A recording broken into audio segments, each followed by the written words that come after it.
हमारे मन में गंदे विचार क्यों आते हैं? हम नहीं चाहते, पर फिर भी हमारे मन में गंदे विचार आते रहते हैं। मन ही हमारा सबसे बड़ा दोस्त और ये मन ही हमारा सबसे बड़ा दुश्मन भी है। जब हम अपने मन के हिसाब से चलते हैं तो मन हमें भटका देता है, और जब हम अपने मन को कंट्रोल कर लेते हैं तब हम जिंदगी में सब कुछ पा लेते हैं।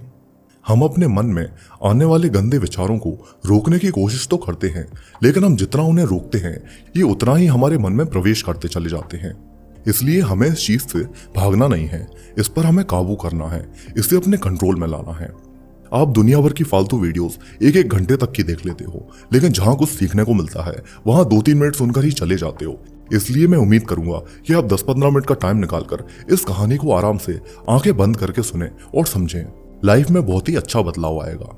एक बार एक युवक गौतम बुद्ध के पास आया और गौतम बुद्ध से बोला, हे बुद्ध, मेरे मन में इतने गंदे विचार क्यों आते हैं?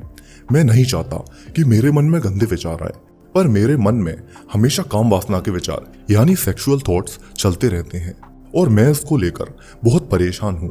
मेरा पूरा समय और एनर्जी ये सब सोचने में ही बर्बाद हो जाती है, और इन विचारों की वजह से मेरा मन कभी शांति नहीं रह पाता और मैं हमेशा ही स्त्रियों को देखकर आकर्षित हो जाता हूँ, अपने आप को रोक ही नहीं पाता। बुद्ध बड़े ही शांत मन से मुस्कुराए और बोले, क्या तुम्हें पता है कि काम वासना क्या होती है? लड़के ने कहा, बुद्ध, मैं ये तो नहीं जानता कि काम वासना होती क्या है, पर हाँ ये जरूर जानता हूँ कि ये जो भी है बहुत ही बुरी चीज है। बुद्ध ने उस युवक से कहा, सबसे पहले तुम्हें यह समझना है कि प्राकृतिक रूप से जो भी चीजें हमारे अंदर हैं वो बुरी नहीं है। हमारे जीवन में उसकी कुछ ना कुछ जरूरत जरूर है।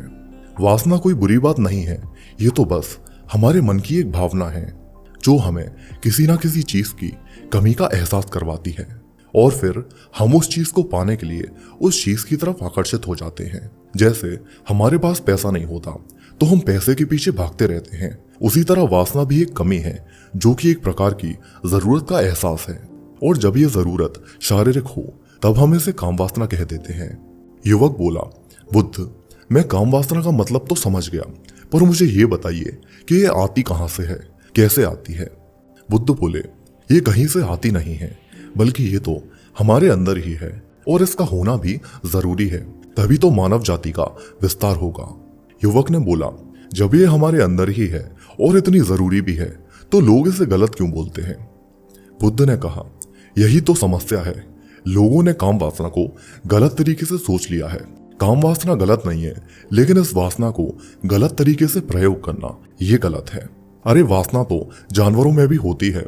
युवक बोला, हाँ बुद्ध, जानवरों में भी ये होती है, तभी तो वो अपनी पीढ़ी को आगे बढ़ा पाते हैं। बुद्ध बोले, हम जानवरों की काम वासना को गलत नहीं कहते, जानते हो क्यों? क्योंकि वो अपनी काम वासना का प्रयोग आनंद प्राप्ति के लिए नहीं करते, वो सिर्फ संतान प्राप्ति के लिए ही करते हैं। जानवरों को इस प्रकृति ने इतनी समझ नहीं दी कि वो काम वासना को अपने सुख का आधार बना सके, लेकिन हमें भरपूर समझ दी है। प्रकृति ने ये हमें अपने वंश को आगे बढ़ाने के लिए दिया था, लेकिन इंसानों ने तो इसे अपने जीवन का परम लक्ष्य बना रखा है।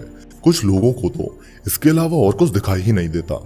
युवक ने कहा, हे महात्मन, ये काम वासना हम पर इतनी हावी क्यों होती है, और वो भी इतनी कि हम इसे कंट्रोल ही नहीं कर पाते? गौतम बुद्ध ने कहा, अब मैं जो तुम्हें बता रहा हूँ उसे ध्यान से सुनना, तुम्हें सारा खेल समझ आ जाएगा, सारे सवालों के जवाब मिल जाएंगे, बस ध्यान से सुनो और समझो। गौतम बुद्ध बोले, एक बार की बात है, एक आश्रम में गुरु और उनका एक शिष्य रहते थे। शिष्य हर रोज गांव में भिक्षा लेने के लिए जाता था। उस आश्रम का शिष्य जो गांव में भिक्षा लेने जाता था, वो जिस रास्ते से जाता था उस रास्ते में एक नदी पड़ती थी। वो शिष्य रोज उसी रास्ते से भिक्षा लेने जाता था। एक दिन उस शिष्य ने देखा कि एक लड़का पेड़ के पीछे छिपा है। वो शिष्य उस लड़के के पास गया और उससे बोला, तुम इस पेड़ के पीछे छिपकर क्या देख रहे हो? लड़के ने कहा, अरे तुझे नहीं दिख रहा क्या कि मैं क्या देख रहा हूँ? तब शिष्य ने नदी की तरफ देखा तो वहां पर कुछ सुंदर लड़कियां पानी भर रही थीं। तब शिष्य ने उस लड़के से कहा, वहां तो लड़कियां पानी भर रही हैं, इसमें छिपकर देखने वाली क्या बात है? वो लड़का बोला, अरे पागल, तुम्हें दिखाई नहीं देता क्या कि कितनी खूबसूरत परियां इस नदी से पानी निकाल रही हैं? जरा उनकी अदाओं को तो देखो, उनके कोमल शरीर को देखो, उनके बाल देखो, मानो सुंदरता बिखरी पड़ी हो। शिष्य ने नदी की तरफ देखा और इस बार वो शिष्य देखता ही चला गया। अभी तक तो उसे कुछ भी नजर नहीं आ रहा था। वो बिल्कुल शांत था, उसे किसी भी बात का कोई डर नहीं था। लेकिन अब कुछ ही देर बाद वो छिपने लगा और उन लड़कियों को देखने लगा जैसे उसने कोई अपराध कर दिया हो। और जब वो छिपकर वो लड़कियों को देख रहा था तभी अंदर से वो कांप गया। उसने कहा, यह मैं क्या कर रहा हूँ, ये गलत है, मुझे यहाँ से जल्द चले जाना चाहिए। और फिर वो वहां से चला गया। वो आश्रम पहुंच जाता है। आश्रम जाकर वो अपने कार्यों में लग जाता है। लेकिन जो दृश्य वो अभी देखकर आया था वही उसकी आंखों के सामने बार बार घूम रहा था। उसके मन में वही सब चल रहा था। उसका मन फिर से वही सब देखने के लिए उत्सुक हो रहा था। उसका किसी भी काम में मन नहीं लग रहा था। सुबह होते ही वो रोज भिक्षा लेने के लिए आश्रम से निकल जाता और उस नदी के पास वाले पेड़ के पास चला जाता। उसी लड़के के साथ मिलकर लड़कियों को छुप छुप कर देखने लगा। अब वो रोज ही ऐसा करने लग गया। ये उसके रोज का काम हो गया था। अब उसका मन किसी भी काम में नहीं लगता। वो हमेशा ही किसी न किसी विचारों में डूबा रहता। ना वो ठीक से खाना खाए ना ठीक से सो पाए। उसका मन हमेशा बेचैन सा रहने लगा। गुरु ने अपने शिष्य की इन हरकतों को भांप लिया था। तब एक दिन गुरु ने शिष्य को अपने पास बुलाया और कहा, आज से मैं भी तुम्हारे साथ भिक्षा मांगने चलूंगा। तुम और मैं साथ साथ भिक्षा मांगने चलेंगे। तभी शिष्य बोला, अरे नहीं गुरुदेव, आप परेशान क्यों हो रहे हो, मैं अकेला ही ठीक से भिक्षा मांग सकता हूँ। गुरु ने कहा, ठीक है, तुम अकेले ही भिक्षा मांगने जाओ। शिष्य तुरंत वहां से भिक्षा मांगने के लिए निकल गया। शिष्य के जाने के बाद गुरु भी आश्रम से निकल गए और शिष्य का पीछा करने लगे कि वो कहाँ जाता है, किससे मिलता है, क्या करता है। ये सब देखने के लिए वो उसके पीछे पीछे चलने लगे। थोड़ी देर बाद गुरु ने आगे चलकर देखा कि उनका शिष्य किसी लड़के के साथ अपराधियों की तरह एक पेड़ के पीछे छुपा हुआ है और छिपकर कुछ देख रहा है। गुरु भी उनके पीछे जाकर खड़े हो गए और देखने लगे कि उनका शिष्य ऐसा क्या देख रहा है कि उसे अपराधियों की तरह पेड़ के पीछे छुपना पड़ा। गुरु ने देखा कि उनका शिष्य पेड़ के पीछे छिपकर लड़कियों को देख रहा था जो कि नदी से पानी भर रही थी। तभी गुरु ने शिष्य को कहा, शिष्य, क्या तुम इन लड़कियों से भी भिक्षा लोगे? गुरु की आवाज सुनकर वो शिष्य घबरा गया और उसके पसीने छूटने लगे। वो थरथर कांपने लगा। दूसरा लड़का जो शिष्य के साथ था वो वहां से भाग गया। शिष्य अपने गुरु से नजरें भी नहीं मिला पा रहा था। गुरु ने कहा, मेरा शिष्य तो निर्भय था, उसे तो किसी भी चीज का डर नहीं था, लेकिन ये क्या, तुम तो डर के मारे कांप रहे हो। शिष्य ने गुरु से कहा, मुझे माफ कर दो गुरुदेव, मेरा इसमें कोई दोष नहीं है। उस लड़के ने मुझे बहका दिया था, लेकिन मैं आपसे वादा करता हूं कि आज के बाद मैं ऐसा कभी नहीं करूंगा। मुझे माफ कर दो गुरुदेव। गुरु ने शिष्य से कहा, कोई बात नहीं, लेकिन एक बात का ध्यान रखना, हम जैसी संगति करते हैं वैसा ही फल हमें प्राप्त होता है। हम जैसी संगति करते हैं उसके विचार हमारे अंदर प्रवेश करते हैं। इसलिए अच्छी संगति करो जिससे तुम्हारे अंदर अच्छे विचारों का प्रवेश हो। फिर गुरु और शिष्य आश्रम लौट आए और शिष्य फिर से आश्रम के कार्यों पर ध्यान देने लगा। उसने उस रास्ते को छोड़ दिया और दूसरे रास्ते से जाने लगा। वो अपने काम को ध्यान से करता, लेकिन धीरे धीरे उसके अंदर क्रोध उत्पन्न हो गया और फिर वो दूसरे शिष्यों पर भी क्रोध करने लगा। वो बेचैन रहने लगा, सही से भोजन भी नहीं करता। एक रात गुरु उस शिष्य के पास आए और उससे बोला, अब तक तुमने कितनी बार अपना वादा तोड़ दिया। ये सुनकर शिष्य अपने गुरु के चरणों में गिर गया और रोने लगा। रोते रोते उसने गुरुदेव से कहा, गुरुदेव, मैं कई बार अपना वादा तोड़ चुका हूँ, फिर वादा कर लेता हूँ, लेकिन हर बार मैं वादा तोड़ देता हूँ। मेरा मन मेरे नियंत्रण में है ही नहीं। मैं बहुत कोशिश करता हूँ कि मैं अपने मन से सारे बुरे विचारों को निकाल दूं, लेकिन मैं चाह कर भी ऐसा कर ही नहीं पा रहा हूँ। गुरु ने शिष्य को कहा, चलो मेरे साथ। गुरु अपने शिष्य को आश्रम के बगीचे में लेकर गए और शिष्य से कहा, देखो, यहाँ पर कुछ नालियां बनी हुई हैं जिससे नदी का पानी इन पौधों तक आ रहा है और ये पानी एक निरंतर भाव से आ रहा है। क्या तुम इस पानी के भाव को रोक सकते हो? शिष्य ने कहा, हाँ गुरुदेव, मैं इस भाव को रोक सकता हूँ। शिष्य ने मिट्टी उठाकर उस नाली में डाल दी। वो पानी थोड़ी देर के लिए तो रुक गया, लेकिन थोड़ी देर बाद उस रेत के ऊपर से भी पानी आने लगा। गुरु बोले, अरे ये क्या, पानी तो रुका ही नहीं।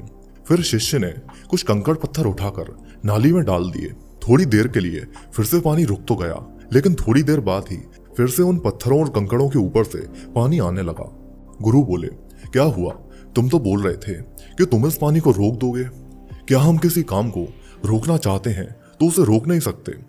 शिष्य ने कहा, कोई बात नहीं गुरुदेव, लेकिन मैं इस पानी को आपको रोककर जरूर दिखाऊंगा। फिर वो शिष्य बड़ा सा पत्थर ले आया और उस नाली पर डाल दिया। पानी रुक गया। शिष्य बोला, देखा गुरुदेव, मैंने बोला था ना, मैं इस पानी को रोक कर दिखाऊंगा। मैंने पानी को रोक दिया, आपकी बात मैंने पूरी कर दी। गुरु मुस्कुराए और बोले, अच्छा जरा ध्यान से देखो, पानी सच में रुक गया क्या? वो तो पीछे की नाली तोड़कर बाहर आ गया और अगल बगल से भी बह रहा है। ये पानी अपना रास्ता बदलकर फिर से आगे की ओर बहने लगा। फिर गुरु ने शिष्य को समझाया, तुम्हारे साथ भी तो ऐसा ही हो रहा है। तुम बार बार बड़े से बड़ा प्रयास कर रहे हो और हर बार तुम्हारा प्रयास टूट रहा है और ये हमेशा टूटता ही रहेगा। तुम कितना भी बड़ा पत्थर रख लो, लेकिन पानी तो अपना रास्ता बना ही लेगा। ये सब देखकर शिष्य निराश हो गया। फिर शिष्य ने गुरु से कहा, हे गुरुदेव, क्या कोई ऐसा तरीका नहीं है जिससे मैं इन गंदे विचारों से बाहर निकल सकूं और ये मेरे मन में आए ही ना? गुरु शिष्य को एक नदी के पास ले गए जहां से उस बगीचे में पानी आ रहा था। गुरु ने शिष्य से कहा, वो पानी इसी नदी से जा रहा है। अगर हम यहीं से उस रास्ते को बंद कर दें जहां से पानी बगीचे में जा रहा है, तब क्या हम पानी को रोक नहीं सकते? शिष्य ने कहा, हाँ गुरुदेव, ऐसा बिल्कुल हो सकता है। मैं इस पानी को यहीं से बंद कर देता हूं, तब आगे की नाली में पानी जाएगा ही नहीं। फिर शिष्य ने नदी से जाने वाले रास्ते को बहुत मेहनत करके पत्थर और मिट्टी डाल डालकर बंद कर दिया और गुरु से कहा, गुरुदेव, मैंने पानी को बंद कर दिया है, अब ये पानी बगीचे में जाएगा ही नहीं। तब गुरु ने कहा, शिष्य, अगर बगीचे में पानी नहीं जाएगा तो पेड़ पौधों को पानी कहां से मिलेगा? उन पेड़ पौधों को तो पानी की आवश्यकता है, सारे पेड़ मर जाएंगे, इसलिए पानी को तो हमें खोलना ही होगा। शिष्य ने गुरु की बात सुनकर वापस पानी का रास्ता खोल दिया। गुरु ने शिष्य से पूछा, ये बताओ, अगर हम इस नदी के पूरे पानी को बगीचे की तरफ मोड़ दें तो क्या होगा?